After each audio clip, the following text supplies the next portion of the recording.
တမီးကအမျိုးမျိုးလောက်ကျွေးနေတာပါတမီးကြောင့်မျိုးစုံစမ်းကြည့်လို့ရပါတယ်မများပါဘူးနုပညာသမားတွေကိုလည်းအဲ့လိုမျိုးစော့ကားတာလည်းမဟုတ်ပါဘူးဒီတရားနဲ့ကားလိုက်တာလည်းမဟုတ်ပါဘူးတမီးကတစ်တော့စိတ်လေးလည်းဖြစ်ရှင်တော့လည်းမဟုတ်ပါဘူးမထင်ထားပဲဖြစ်သွားတာပါထွက်ခဲ့နေလေးမှာလူရှင်လူမတွေကမမီလေးရဲ့တဘိုးလောက်ကပေးပါဆိုလို့တမီးကနိုင်ရတာပါမဆိုင်ဘူးဗျမိဘရှာဖို့ကျွေးတာအဲ့လိုလုံးမမိဘရှာဖို့ကျွေးတာမှမဟုတ်တာဟုတ်တော့မလားအခုခေတ်ကလေးတွေအများကြီးပဲဟာရေတန်ကုန်းတန်ဆက်လီတန်နဲ့လေဟာတချို့တွေအပြင်မခံလိုက်ဆိုမိဘကိုရှာဖို့ကျွေးတနေ့တို့ထောင်တဲ့ချီလို့ပတ်ဆိုင်ကိုတိတ်တဲ့ထောင်တဲ့ချီလို့ရှာဖို့ကျွေးနေတယ်ဒီခေတ်ကြီးတယ်မှာအများကြီးပဲ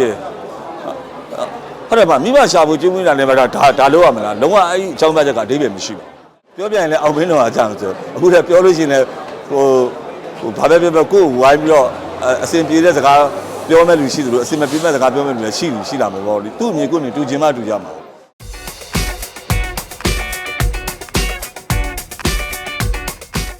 အဲ့ဒါတွေကအခုပေါ့ကျွန်တော်လည်းမမေးခင်တည်းဖြေခြင်းများတော်တော်ချင်းနေစိုးတာမှတော်တော်စိုးတာဆိုတာကဟိုပေါ့လေဘယ်လိုခေါ်မလဲဟိုမဖွင့်မရအကတွေနောက်ဒီ traditional အဝတ်စားတွေဟောပေါ့မင်းသားအဝတ်စားဝတ်ထားမယ်အဲဒီလုံးဝလောက်တိုင်းကတွေကမယ်မင်းသမီးဝတ်စားဝတ်ထားမယ်မဖွင့်မရတွေကမယ်ဒါတွေကတကယ်ဟိုအမှန်အမျိုးသားရေးစိတ်ဆိုတာအဲ့ဒါကိုပြောတာဗျလူတိုင်းကိုစီတော်တော်များများဟာငါတို့ဘာလို့မှညာလို့မှဆိုတဲ့လက်သီးလက်မောင်းတန်းနဲ့ကြွေးကြော်နေခြင်းချက်ပေါ့နော်အဲ့မိမိတို့ရဲ့အသိစိတ်နဲ့ကြီးတဲ့ပြိတ္တကရောဒီတကယ်လည်းအဲ့ဒါမျိုးလုပ်နေတဲ့လူတွေရောစင်ကျင်တဲ့တကယ်လို့ကျွန်တော်ဟိုတစ်ခါတော့လည်းကျွန်တော်ဖြေပြီးသွားပြီပေါ့နော်အဲ့လိုမျိုးလုပ်ချင်တယ်ဆိုရင်အဲ့ဒီဝေစာမဝင်နဲ့အဲ့တူတဲ့တန်းတဲ့နေရာမှာလည်း stage show တွေပဲလုပ်အဲ့လိုမျိုးပဲကအဲ့လိုမဟုတ်ဘဲနဲ့ဒီမင်းသမီးမင်းသားအဝေစာကြီးနဲ့လုပ်တာကြတော့တော်တော်လေးဒါကိုယ့်ရဲ့ဒူမျိုးရဲ့ကိုယ့်ရဲ့အမွေနှစ်ကိုလည်းဖျက်ဆီးရကြတယ်ပေါ့လုံးတင်ပေါ့နော်အဲ့ဒါတွေကိုအေးအေးယူဖို့ဆိုပြီးတော့ဟိုကျွန်တော်တို့အကြံပေးတာပဲဟိုဒါနဲ့အဲ့ဒါတွေကဘာတွေဘယ်လိုမှန်းလဲကိုယ်လည်းနားမလဲတော့ဟိုအကြံပေးုံပဲတက်တယ်ပေါ့နော်ဒါနဲ့အမှန်ကတော့လုပ်ကိုမလုပ်တင်တာပေါ့တကယ်ကိုယ့်ရဲ့ယူရကိုယ့်အမွေနှစ်ပဲဗျာဒါတော့ထိတ်သိမ်းနေတာပေါ့နောက်ဆုံးကျွန်တော်ပြောတာမင်းသမီးဝေစာမင်းသားဝေစာဝေကပါထိတ်သိမ်းပါလို့ပြောတာမဟုတ်ဘူးအဲ့လိုဖြက်စီးတဲ့ပုံစံမျိုးမဖြစ်ပြီးတာဟုတ်တယ်မလားမင်းသမီးမင်းသားဝေစာဝေထားပြီးရင်တော့မြန်မာလိုပဲကပါအစမ်းတစ်ထွင်တာကောက်ွက်လေးတော့နည်းနည်းပါတီးလုံးတဲ့ live ပေါ့အစမ်းတစ်ထွင်တာတော့မပြောလို့ဘူးအဲ့လိုမျိုးပဲကောက်ွက်ကိုကဒီမြန်မာမဟုတ်တဲ့ဟာမျိုးတွေနဲ့ဒီ sexy တဲ့နေကြတာတော့တော်တော်ကြီးရုပ်ပြက်လုံလာကြည့်ပါဟုတ်တယ်အမှန်ကတော့အဲ့ဒါကဟိုတကယ်ကိုတိကျလေးလာတဲ့လူတွေလောက်ပဲသိတာအပေါ်ရကျော်သမားတွေကတော့ဒါကိုကွက်ပြဘယ်လိုကနားလည်မှာမဟုတ်ဘူးဒါတွေကတော့ဗျာဟိုပေါ့ဟိုဒီအစည်းအရုံးတွေရှိရလေဂီတဆိုလေဂီတနဲ့ပတ်သက်တဲ့အစည်းအရုံးကနေပြီးတော့ဂီတနဲ့ပတ်သက်ပြီးတော့အရင်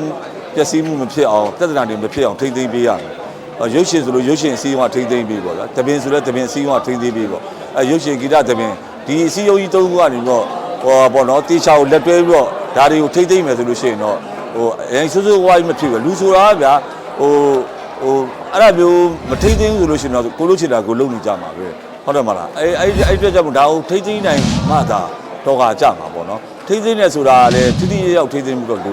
အပ်တာသူတို့ဘက်ကလည်းပြန်ပြောတယ်ဗျာဒါပြိသက်တောင်းဆိုလို့သူတို့ကပေးရမဆိုင်ဘူးဗျပြိသက်တောင်းဆိုလို့ကကြည့်လို့ရှိရင်ဟောပြိသက်တောင်းဆိုတဲ့